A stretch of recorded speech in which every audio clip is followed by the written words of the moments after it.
시작해 봅시다. 가하고 나하고 독서 유형 연습인데요. 주제 통합으로 되어 있고요. 가의 제목은 경제적 자유주의와 정치적 자유주의라고 되어 있는데 아마 대조 중심으로 나와 있으니까 각각의 특징에 확인하시면 됩니다. 자유주의는 사적 자율성을 중시하는 경제적 자유주의와 공적 자율성을 추구하는 정치적 자유주의 사이의 긴장을 내포합니다. 자유주의는 크게 두 가지가 있습니다. 경제적 자유주의와 정치적 자유주의. 느낌이 이미 오죠? 얘네 둘의 공통점, 차이점 찾으러 가면 되지. 근대 사회가 산업혁명과 시민혁명이라는 이중혁명을 거치면서 형성됐다는 사실에 기인합니다. 그러면 경제적 자유주의는 산업혁명이고 정치적 자유주의는 시민혁명에서 온 거겠네요. 생산과 분배의 효율성, 소유권을 중시하는 시장, 산업혁명에 의해 발전되어 온 경제적 자유주의의 기초로 확립이 되었다. 또한 시민혁명은 보편적 이상으로서의 자유, 평등, 박애, 실현을 추구하는 정치적 자유주의를 출현시켰습니다. 둘 다 자유주의지만 각각 추구하는 가치가 다르더라. 침해되거나 간섭받지 않을 개인의 권리로서의 자유를 파악하는 경제적 자유주의의 관점은 경제적 자유주의자들은 그들이 추구하는 자유가 침해되거나 간섭받지 않을 개인의 권리다. 2차 세계대전 이후 서구에서 강조되었던 재분배적 평등주의에 대한 비판적 입장으로 이어졌습니다. 경제적 자유주의는 재분배적 평등주의를 비판했어요. 개인의 소득과 자유를 자유롭게 처분할 권리를 국가가 복지라는 목적으로 침해하는 것은 정당화할 수 없다. 국가가 복지라는 목적으로 자유를 침해하는 것을 싫어했어. 경제적 자유주의는. 특히 밀턴 프리드먼의 경우 경제적 자유는 그 자체가 목적이고 정치적 자유를 성취하기 위한 필수 불가결한 수단이라고 보았습니다. 프리드먼은 이렇게 얘기한 거네. 경제적 자유가 보장되어야 정치적 자유도 보장할 수가 있다. 그는 경제적 자유가 보장되면 정치 권력이 개인을 부당하게 간섭하는 것이 차단이 되어서 권력이 분산이 된다고 보았고, 정치적 자유의 실현은 경제적 자유의 토대에서만 가능하다고 생각했다. 경제적 자유는 그 자체가 궁극적 목적이고 정치적 자유를 성취합니다. 근거는 뭡니까? 권력이 분산돼서 더 이상 우리의 자유를 침해하지 못하니까. 경제적 자유에 대한 훼손이 정치적 자유의 제한으로 이어진다고 본 겁니다. 경제적 자유를 훼손하면 정치적 자유도 제한이 됩니다. 또한 그는 경제적 자유의 보장이 개인들 간의 상호자발적 거래, 이를 통한 상호이익을 가능하게 한다고 주장했습니다. 경제적 자유의 보장이 개인의 자발적 거래, 상호이익을 가능하게 한다고 주장했습니다. 여기까지는 뭐예요? 경제적 자유주의자들에 대한 주장과 근거지. 그러면 다음 단락에는 뭐 나와야 돼? 정치적 자유주의 관점의 주장의 세부적인 내용, 그 근거 나와야 되겠지. 정치적 자유주의의 관점은 경제적 자유가 확대가 되면 정치적 부자유로 이루어질 수 있다고 비판했다. 경제적 자유랑 완전 반대네. 이러한 관점은 자유를 자발적으로 정치에 참여하여 자신에게 적용될 법과 제도를 스스로 결정하는 적극적인 과정으로 이해합니다. 정치적 자유주의자 아저씨, 자유란 도대체 뭡니까? 경제적 자유, 자신의 재산을 마음대로 취급, 처분할 수 있는 자유입니까? 아니에요. 조금 더 적극적으로 나가봅시다. 자발적으로 정치에 참여해서 개인에게 적용될 법과 제도를 스스로 결정하는 적극적인 게 바로 자유입니다. 네 재산 네 마음대로 처분하는 게 자유가 아니라 스스로 법과 제도를 만드는 겁니다. 간섭의 부재가 아니라 타인에 의한 자발적 지배의 가능성에서 벗어난 상태를 자유라고 보는 겁니다. 자유란 뭡니까? 자의적 지배의 가능성에서 벗어난 상태. 그게 진짜 자유입니다. 자유란 요거고 요거입니다. 특히 마이클 셀던은 정의란 무엇인가 아저씨 개인의 선택과 권리의 우선성을 주장하는 경제적 자유주의가 결국엔 정치적 자유 실현을 방해하고 나아가 사회의 공공성을 침식하는 방향으로 흐르는 걸 비판했습니다. 경제적 자유주의를 추구하면 정치적 자유의 실현을 방해하고 공공선을 침식할 겁니다. 그래서 읽어보셨을 수 있겠지만 마이클 샌델의 정의란 무엇인가 그 책 보면 제일 첫 번째 에피소드가 뭐냐면 그 허리케인이 휩쓸고 간 동네에 물값이랑 숙박업소 비용이 엄청 비싸게 책정이 되었는데 그걸 과연 경제적 자유로 볼 수 있는가? 그게 정의로운 상황인가? 거기서부터 시작을 하는 거거든. 그리고 그 다음이 돈을 주고 사람 알바를 써서 대신 줄 서 있게 하는 거. 이거 정당한 건가? 그렇게 가는 거거든. 개인의 권리를 보호한다라는 명분 아래에 자본가와 노동자 사이의 불평등이 정당화될 수가 있고 경제적 자유주의만 추구하다 보면 불평등이 정당화될 수 있다. 이러한 불평등이 시민들로 하여금 눈앞의 생계와 자기 이익에 집중하게 만듦으로써 스스로 자신의 삶을 지배하는 시민적 역량을 약화시킵니다. 무엇 때문에? 경제적 자유주의만 추구하면. 시장 거래가 무엇이든 자유롭게 사고 팔 수 있다라는 생각을 부추길 때 돈으로 사거나 팔아서는 안 되는 것을 고민함으로써 인간적 가치가 상실될 수도 있고 그것을 경계해야 합니다. 아까 돈 주고 알바 세워서 표 사는 것들 그런 거 이야기하는 거지. 괜찮을까요? 가하고 나하고 나눠져 있지만 가만 읽고도 풀 수 있는 문제들이 반드시 있어줘야 되는데 옆에 다음 페이지에 나와 있는 1, 2번 먼저 잠깐 보러 갈게요. 1번 8페이지죠. 방금 읽은 특정한 사상의 분화 과정을 이야기합니까? 아니죠. 경제적 자유주의와 정치적 자유주의의 각각의 주장과 근거니까요.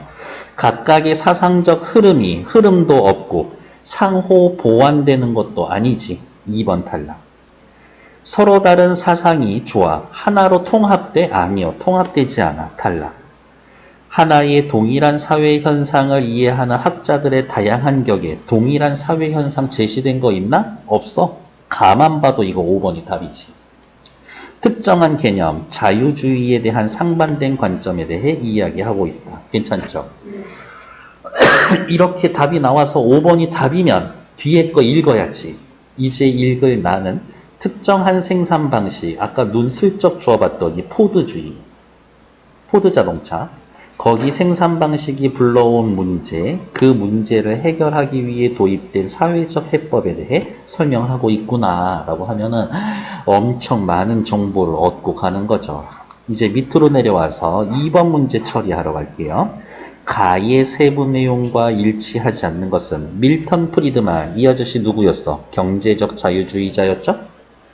재분배적 평등주의가 개인의 경제적 자유를 제한하며, 그렇지, 국가라든가 정부가 개입을 해서 재분배하려고 하면 경제적 자유를 제한하는 거다.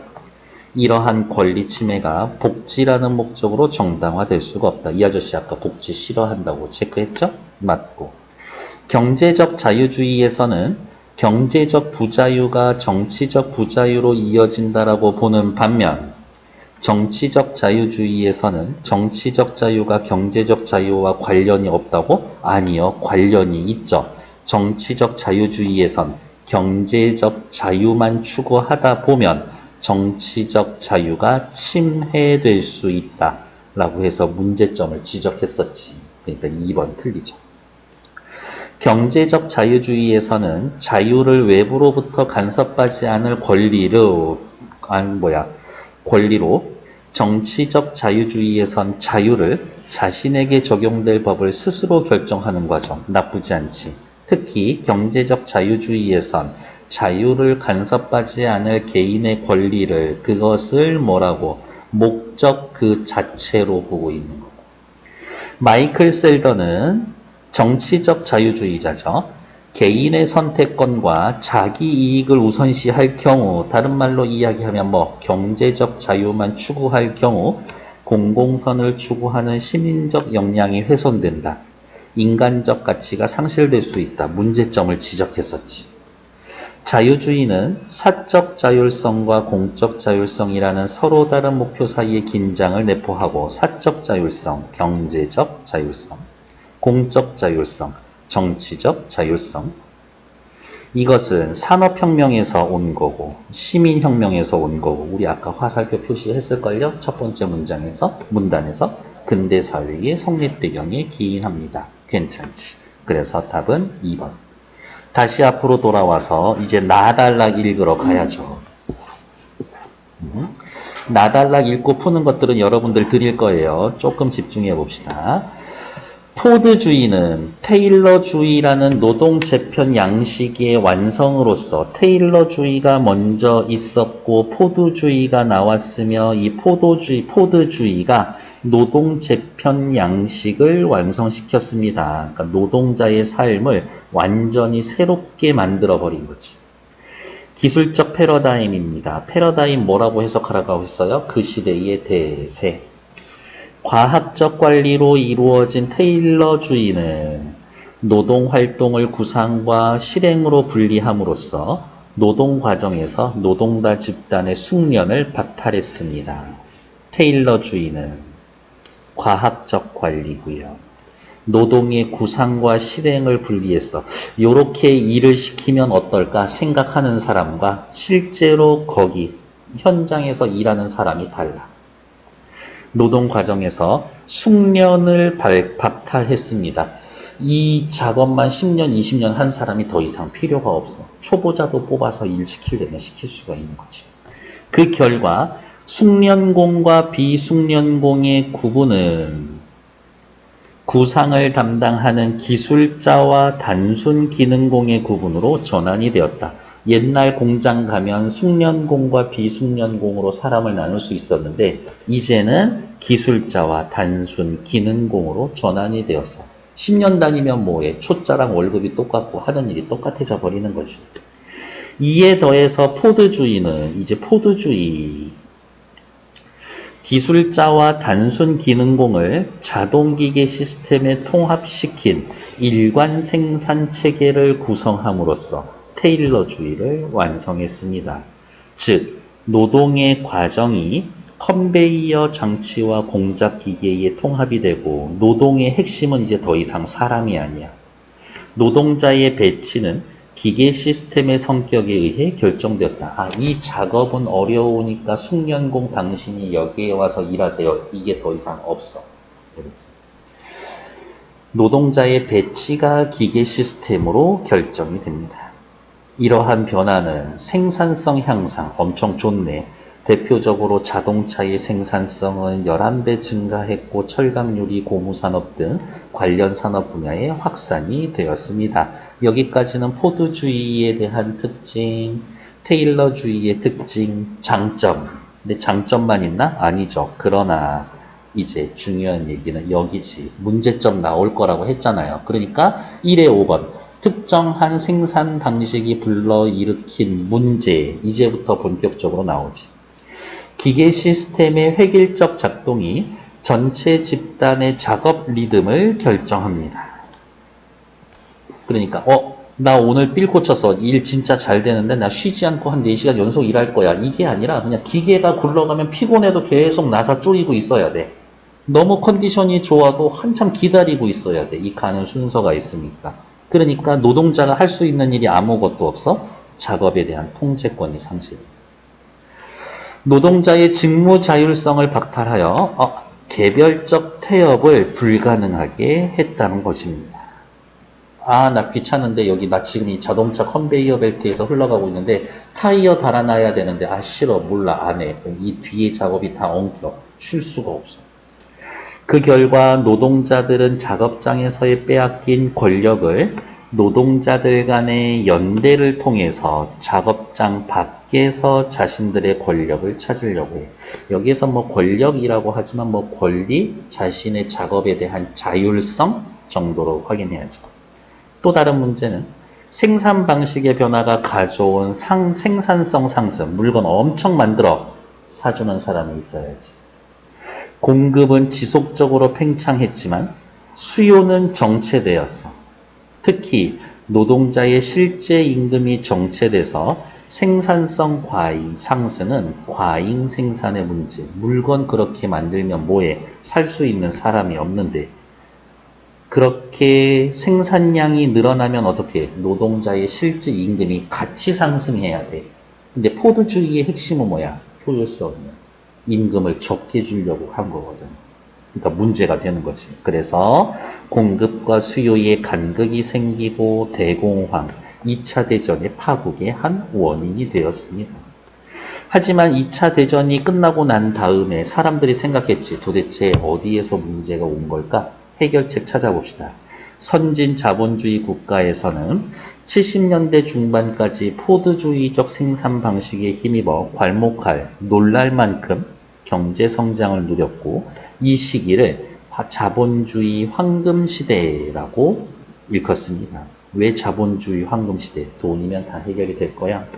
이 시기는 자본주의 대 공산주의 진영 간의 냉전이라는 국제 질서에 의해 뒷받침되었습니다. 어머, 자본주의, 공산주의 진영 간의 냉전에 의해 자본주의가 황금시대가 되었대. 무슨 말이야? 서로 싸우는데 핵전쟁을 촉발할지도 모른다라는 우려에 의해 억제되었고 너 핵 있어? 나도 핵 있지. 그럼 우리 한번 해볼까? 아니, 우리 같이 죽고 싶지는 않은데 오히려 전쟁을 억제했어. 얼어붙은 국제 상황은 역설적으로 지속적인 국제 평화를 가능하게 했습니다. 그렇다면 포드주의적 생산 방식이 이전과는 달리 어떻게 자본주의 황금시대의 원동력으로 작용할 수 있었을까? 글 쓴 아저씨가 물어보면 그게 적어도 이 단락의 핵심 내용은 포드 생산 방식이 자본주의 황금시대의 원동력으로 작용할 수 있게 되었던 근거죠. 문제는 파국의 원인에 대한 반성에서 나왔습니다.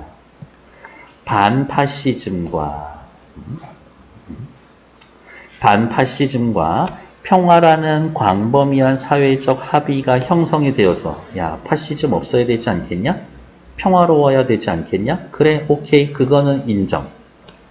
반자본주의적 요소들이 자본주의에 삽입된 복지국가 모델이 등장했습니다. 반파시즘, 평화, 반자본주의 요소를 자본주의에 삽입시킵시다. 무슨 말이야? 반자본주의 요소, 자유보다 평등을 중요시 여기는, 경제적 자유보다 복지를 중시 여기는 요소들이 삽입되어 복지국가가 등장했습니다.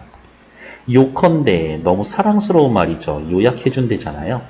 자본주의적 시장 논리에 의존해 공급과 수요의 격차를 해결할 수 없었기 때문에 자본주의 시장 논리에 한계가 있었기 때문에 국가가 자본의 이유를 제한하고 시장에 개입해야 한다라는 생각이 종전 이후 받아들여졌다.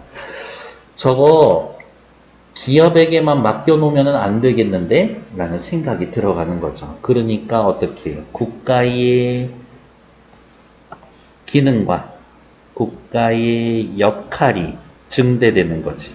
그럼 국가의 기능과 역할은 뭐야? 복지야. 국가의 시장 개입은 자본가와 노동자 사이의 계급 타협에 기초합니다. 계급 타협을 하자. 고용주는 생산성 상응한 실질 임금 상승에 동의했고 노동자 조직은 자본 투자를 유인할 정도의 이윤 확보에 합의한 겁니다. 그러니까 어떻게 우리가 요구하는 거는 200% 인상이지만 150% 인상해서 받아주겠다. 나머지 50%로 너네 투자해. 그래서 다시 자본 받아와. 그럼 우리가 또 계속 일할게. 이런 거지. 이에 따라 국가는 실질 임금 상승률이 하락하는 것을 막기 위한 다양한 노동권적 규제와 사회보장 체제를 도입을 했고 전국 단위로 조직된 노동조합의 협상력은 인정했습니다. 포도주의적 생산 방식이 가져온 대량 생산의 문제 뭐예요? 공급보다 생산량이 훨씬 많았었던 것. 실질 임금이 낮았었던 문제를 정부의 정책적 개입을 통해 해결하려고 했던 겁니다. 그랬더니 1번에 5번 포도주의가 가져온 문제와 그것을 해결하기 위한 도입된 사회적 해법, 국가의 정치적 개입에 대해 설명하고 있습니다. 완전 맞는 말이지. 됐을까요? 뒤에 나와 있는 3, 4, 5, 6번 네 문제 푸시는데 딱 3분만 드려볼게요.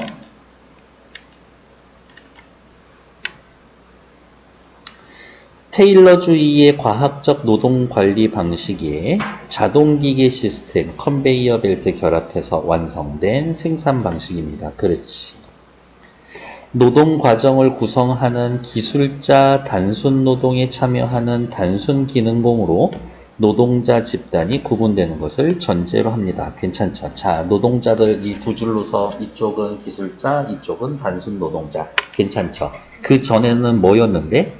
숙련공과 비숙련공으로 숙련공으로 나눠놨었던 노동자를 기술자와 단순 기능공으로 바꿔버렸지. 노동자들로부터 노동에 대한 통제권을 박탈하고, 그렇지, 내가 할 수 있는 일이 없어. 일관 생산 체계 맞죠? 생산성 향상 왔지. 얼마나? 11배.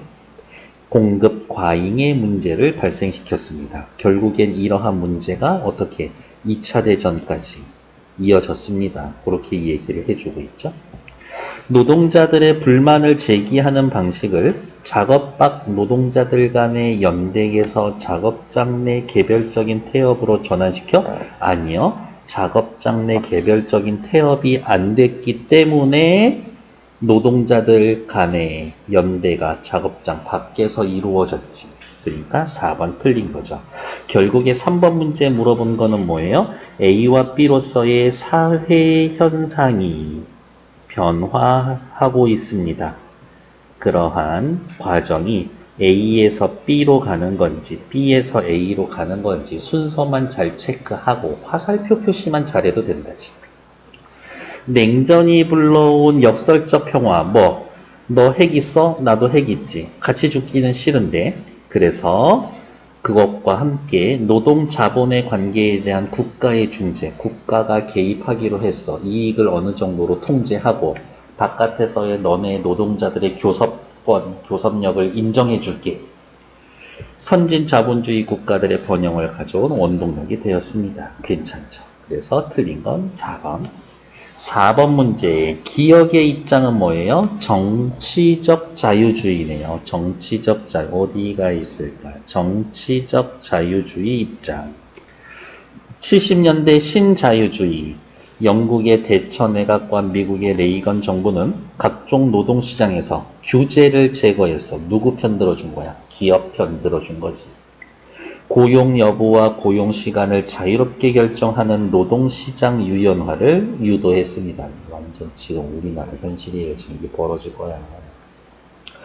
정부에 의해 국민소득의 분배는 이자 생활자에게 유리한 상황으로 전환되었습니다. 이자 생활자에게 유리한 상황이라는 것은 돈을 가지고 있는 자본가에게 유리한 거야.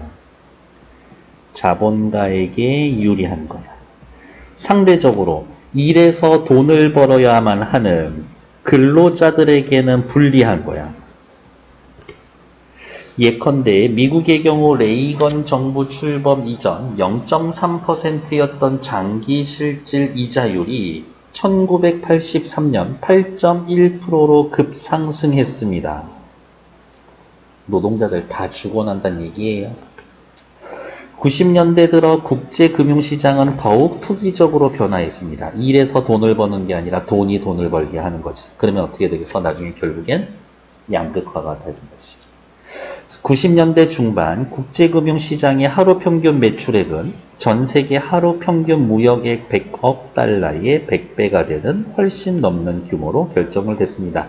배 타고 물건 사고 팔고 하는 거에 100배가 주식시장이나 은행 금리에서 왔다 갔다 하는 그 숫자만 왔다 갔다 하는 게 100배래.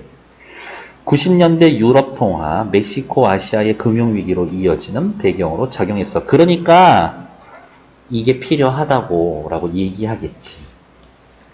영국의 대처 내각과 미국의 레이건 행정부가 추진한 신자유주의, 재분배적 평등주의 정책과 배치되겠군. 어우, 맞는 말이죠.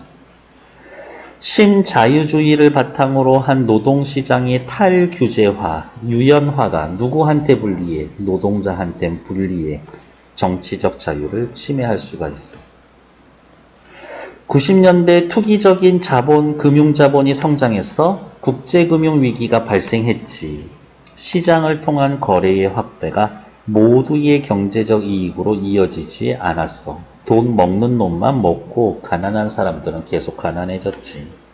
신자유주의 정책이 초래한 금융위기에 대처하고자 각국이 자국 경제를 보호할 명분으로 경제적 자유의 제한을 유도해서 아니요, 잘 먹고 잘 살겠다고 경제적 자유의 제한을 두지 않았기 때문에 문제가 생겼지.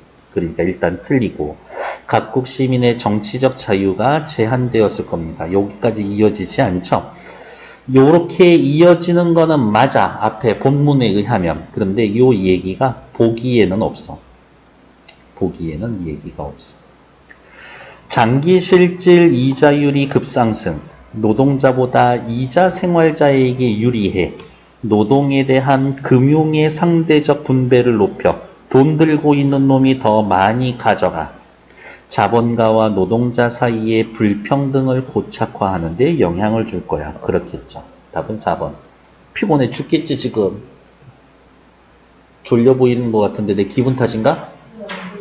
그래요? 죄송해요. 말 실수했네. 오늘 컨디션 굉장히 좋아 보이는데 무슨 일 있었어요? 잠 잘 잤나? 니은 자본주의의 황금시대. 자본주의의 황금시대. 이후에 발생하는 상황을 추론해 봅시다. 포드주의적 생산 방식은 노동의 단순화에 의존하기 때문에 전체 생산자 대다수로부터 창조적 작업의 가능성이 없어졌어. 생산성 원천을 오로지 기술자나 관리자의 활동에만 집중했기 때문에 생산성을 향상시킬 수 있는 유일한 방법은 더 정교하고 복잡한 기계 발명하는 것으로 제한되어서 어떻게 노동자들을 잘 활용하고 그들의 삶도 같이 발전시키고 공장도 잘 될까 이런 생각하지 않았다. 60년대 후반 들어 포도주의적 생산 방식에 대한 노동자 집단의 저항이 눈에 띄게 증가해서 이렇게 못 살겠다. 왜 이렇게 노동 강도 강화냐? 탈숙련화, 노동으로부터의 소외, 파업, 사보타주, 투쟁.